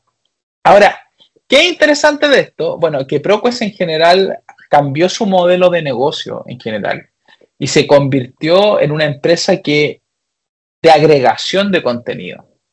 Miren el concepto estratégico que estamos utilizando. Voy aquí a acceder. Denme un segundito.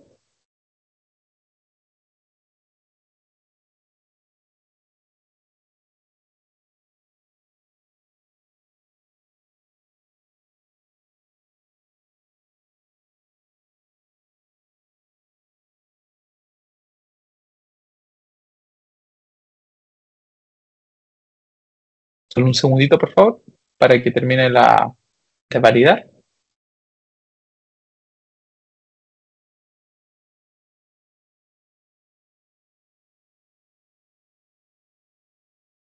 Perfecto. Entonces, miren, la plataforma actualmente dispone de más de 355 bases de datos en específico. Cuando nosotros hablamos del negocio de ProQuest, lo que ellos hacen principalmente es se vinculan con los editores, que son las revistas como tal, y le dice, dame todas tus revistas, yo te pago, obviamente, como tal, pero lo que hago a partir de eso es disponibilizarla en paquetes de información por categoría temática. Por ejemplo, miremos algo muy así aleatorio, rápido. Por ejemplo, la Black Studies Periodical Database, que es una base de datos obviamente americana, porque ellos son los únicos que hacen Black Studies como tal. Y obviamente hay un montón de publicaciones que están incluidas en esa dinámica. Entonces, 371 publicaciones y, por ejemplo, podemos ver una específica, por ejemplo, Africa in Focus, que es un blog como tal, y esta fuente de información de alguna manera está indexada acá. Entonces, aquí yo le hago una pregunta interesante, pero una pregunta súper retórica en general, porque la respuesta obviamente es parte de la discusión.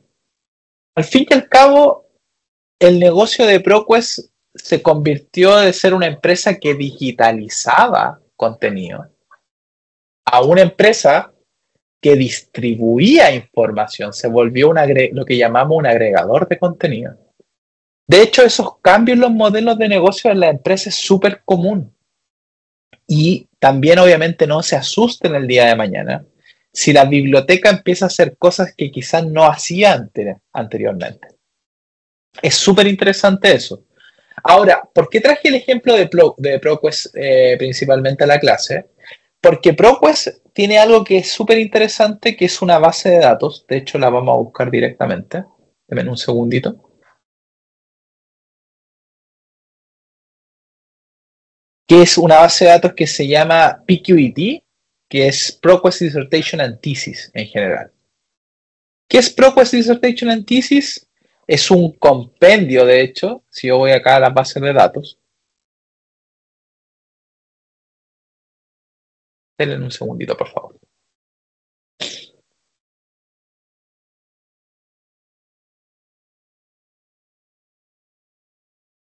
Solo un segundo más que... Ahí está. Entonces me voy a ir al mi listado de bases de datos.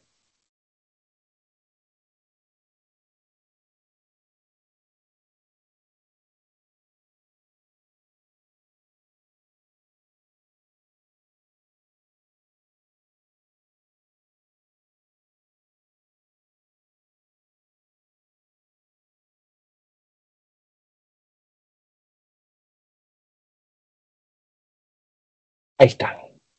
Que se llama ProQuest Dissertation and Thesis y su característica es que hace convenios, imagínense, con cada universidad como tal, y lo que hace es toma las tesis de posgrado, estoy hablando de maestría, doctorado y postdoctorado en general, y las convierte en un producto de consumo para aquellas otras universidades que quieran verlas. Por ejemplo, si yo hiciera una búsqueda avanzada, por ejemplo, acá directo, y buscara quizás por... miremos, por ejemplo, universidad o institución y mirara directamente qué universidades están acá y buscase, por ejemplo, no sé, la Católica, por ejemplo. La Católica, por ejemplo, tiene sus tesis en ProQuest Dissertation and Thesis, Por lo tanto, tú podrías ver tesis de doctorado, maestría y postdoctorado de la Universidad Católica dentro de esta base de datos. Fíjense. Entonces son las tesis completas con acceso a texto completo, si te fijas. Y obviamente con acceso completo. Ahora ustedes me dirán, bueno, Alonso, pero ¿por qué me muestra esto al fin y al cabo? Bueno, porque primero es un producto de información, ¿cierto? Ellos lograron convertir esto en un modelo de negocios que les fue rentable para poder imagínense lo que están haciendo, están tomando las tesis de las universidades y se las venden a las mismas universidades y les funciona, o sea, es algo que está actualmente en operación.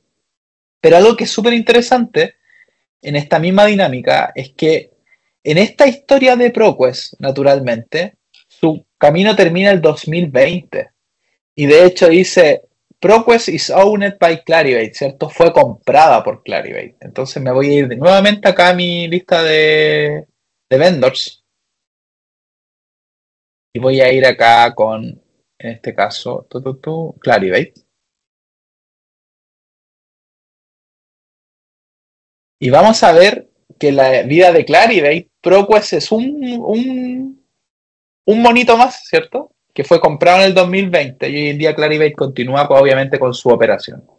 Ahora, ¿qué es lo que hizo Clarivate? Súper interesante. Clarivate obviamente es la dueña hoy en día de Web of Science, que es una de las herramientas que se utilizan en demasía, obviamente en los aspectos de evaluación bibliométrica como tal. Entonces, cuando yo voy a la Web of Science, por ejemplo,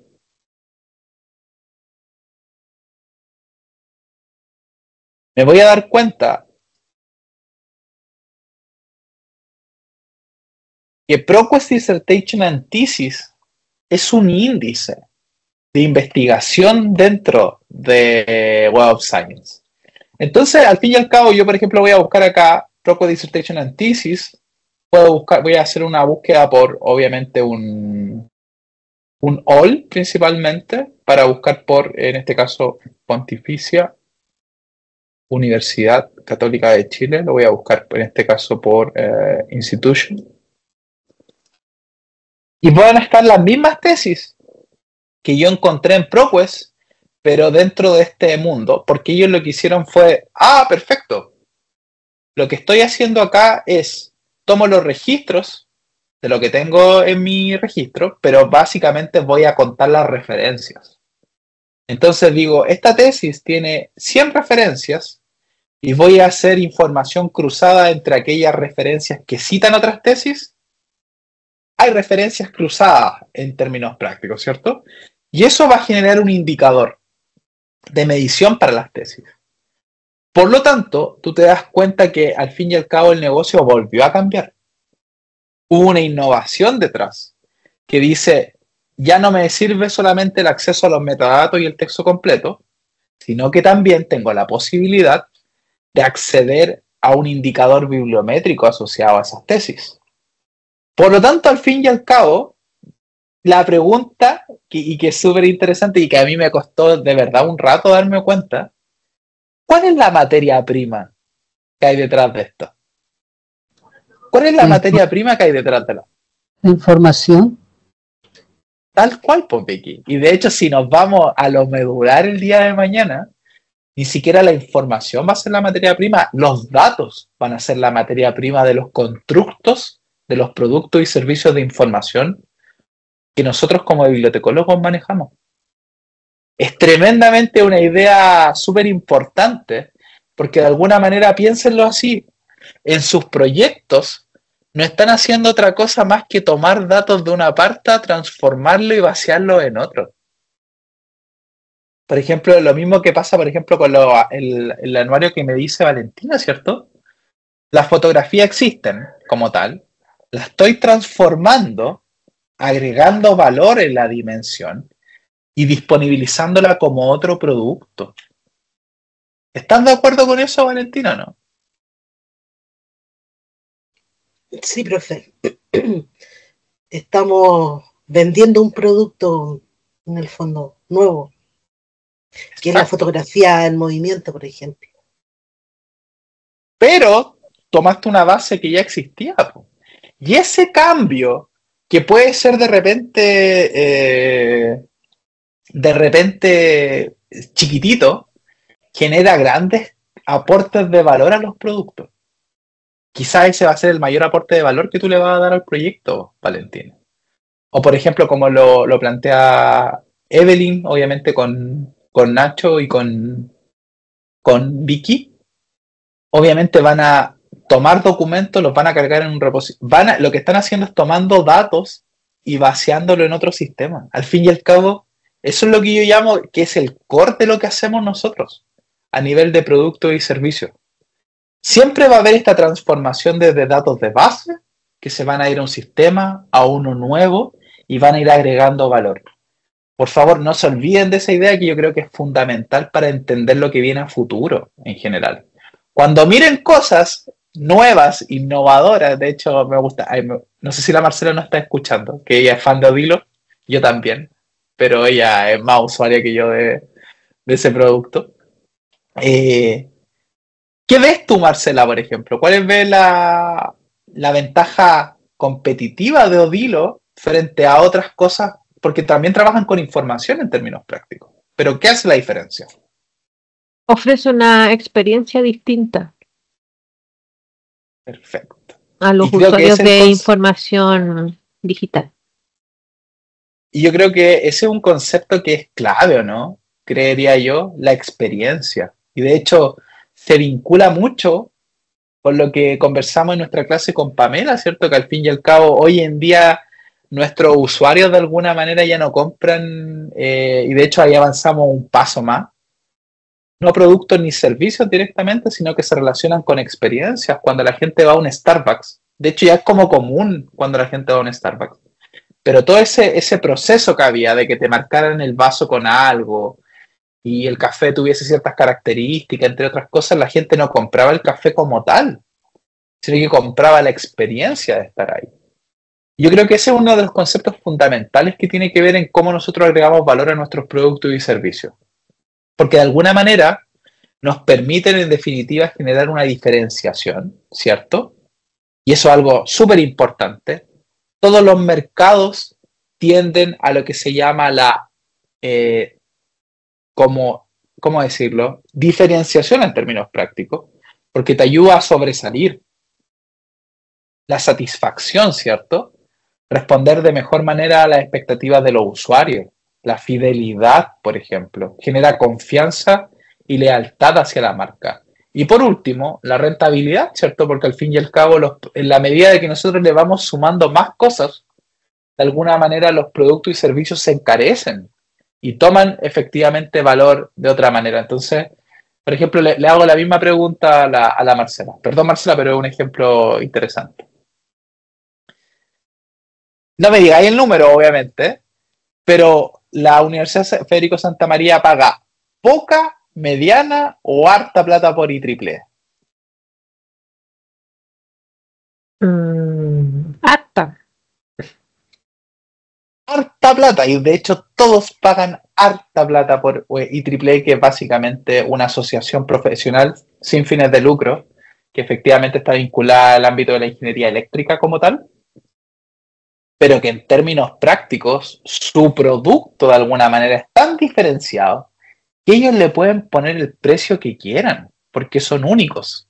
Y por eso, duele que sea subutilizada. Duele claro, pero eso es tema de la próxima clase, donde vamos a ver las herramientas de medición para poder evaluar los recursos como tal. Y vamos a invitar a un colega, que es Claudio Díaz, que es especialista obviamente en este mundo. Entonces, a mí me gustaría obviamente que se fueran con esta idea, que es importante que cuando nosotros tomamos esta visión de producto, que ya la tenemos súper aterrizada, ¿cierto? Industria, producto y servicio, nuestro rol como agentes de transformación en los productos y servicios, la opción de agregar valor, entendemos perfectamente que un producto y servicio no puede ser estático y constantemente tiene que estar en un estado evolutivo. Tiene que ir cambiando.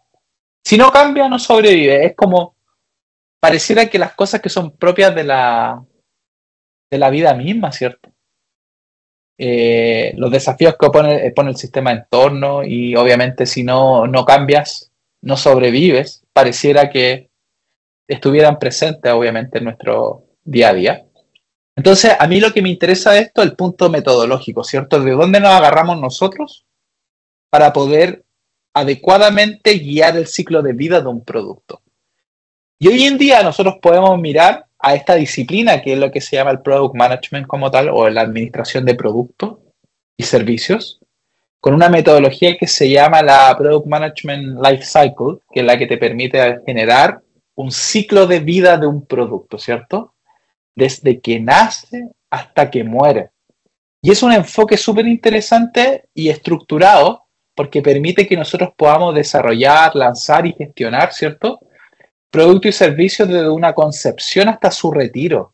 Y no está mal pensar que cosas que vamos a crear hoy en día, el día de mañana, ya no sean necesariamente utilizables. Cuando lo planteamos principalmente en una panorámica, lo vamos a mirar principalmente desde este escalafón, ¿cierto? Nosotros de alguna manera, y yo creo que eso es lo interesante de este curso, que ustedes son solo conceptos que hemos ido viendo, que van aterrizándose en los trabajos que van armando, pero de alguna manera ya tuvieron algunas cosas en esta pirámide, ¿cierto? Por ejemplo, ya vieron el descubrimiento, ya identificaron una necesidad, ¿cierto? Y es lo mismo que se hace para desarrollar cualquier producto y servicio. Hay una planeación y un diseño, hay un desarrollo e implementación como tal, hay un lanzamiento y comercialización, que para el caso de nosotros va a ser distribución dentro de nuestros clientes o usuarios, que pueden ser internos o externos como tal. Pero a mí me interesa ese punto que está ahí, ¿cierto? Para que tengamos una mirada de industria y podamos mirar hacia afuera principalmente, que tiene que ver con el monitoreo y la optimización, que es donde vamos a evaluar cómo vamos a evaluar un producto y servicio. Y el uso es una de las principales características que tiene en nuestro quehacer. Y lo otro es también ver este tema que se llama el upgrade, que es un cambio, una actualización o definitivamente el retiro de estos productos. Entonces, cuando nosotros, por ejemplo, analizamos el descubrimiento, ¿cierto? Tiene por objetivo identificar las necesidades. Al fin y al cabo, todo se basa en necesidades. Hay actividades clave, ¿cierto? Hablamos de investigación, de preguntarle a los usuarios, a los competidores, entre otras cosas. Desarrollamos una propuesta de valor que al fin y al cabo son los componentes diferenciadores que van con el mercado. Y hay diferentes herramientas para poder hacerlo, ¿cierto? Nosotros no hemos visto todas, hemos visto esenciales, ¿cierto? Vimos obviamente materia de descubrimiento, vimos definición de procesos de negocio, vimos estrategias de modelo de dominio, definición de requerimientos, por ejemplo, entre otras cosas. Pero eso no quita que sean las únicas. El mercado ofrece muchas herramientas y hay algunas que se llaman, por ejemplo, el Design Thinking, que de hecho lo mencionaba Pamela en su charla, que es la metodología que utiliza la banca principalmente para el descubrimiento y la definición de un producto como tal. Y hay otras complementarias como el Canvas, por ejemplo, entre otras, ¿cierto? Planificación y diseño está súper claro en general. Definir, obviamente, la especificación y la estrategia de ese producto o servicio. Hay actividades claves, una lista de requerimientos o requisitos, cosa que nosotros ya sabemos hacer. Todavía no llegamos a la fase de prototipado cuando diseñamos. Eso obviamente viene en la siguiente unidad. Pero creo que es interesante porque ya estimamos recursos financieros, físicos, entre otras cosas. Y también se vinculan metodologías que de hecho ya conversábamos las clases pasadas, como la agilidad, por ejemplo. La idea que yo les digo o les intento transmitir es que al fin y al cabo el producto evoluciona y la metodología es lo que permite darle sustentabilidad a esa evolución en el tiempo. Entonces, por ejemplo, la agilidad, que es un desarrollo iterativo incremental, permite ir generando diferentes, ¿cierto?, funcionalidades que en nuestro idioma hoy en día agregan valor a lo que el producto hará a futuro. Por lo tanto, es un producto que constantemente crece y evoluciona como tal. Desarrollo e implementación, construye y obviamente distribuimos el producto como tal. Hay actividades claves, como obviamente con las interacciones con el mundo del desarrollo de software, cosas que conversamos de alguna manera, pero efectivamente no entramos en el mundo de la codificación. Y también me gustaría obviamente ir directamente al monitoreo y la optimización, ¿cierto? Porque aquí viene el punto, yo creo que es clave de esta unidad, que tiene que ver con el monitoreo del rendimiento y obviamente analizar lo que llamamos la performance, ¿cierto? De hecho, hoy el otro día escuchaba la palabra performance, que en general lo podemos traducir como desempeño, pero hoy en día se ha latinizado. De hecho, escuché la palabra performando, ¿cierto? Es como está performando bien, está performando mal, significaría que tiene un buen rendimiento o un mal rendimiento como tal. Entonces, en general, los productos y servicios de información en el ámbito bibliotecológico, se analizan principalmente en el ámbito de su performance, ¿cierto? En el rendimiento del uso por parte de los usuarios finales.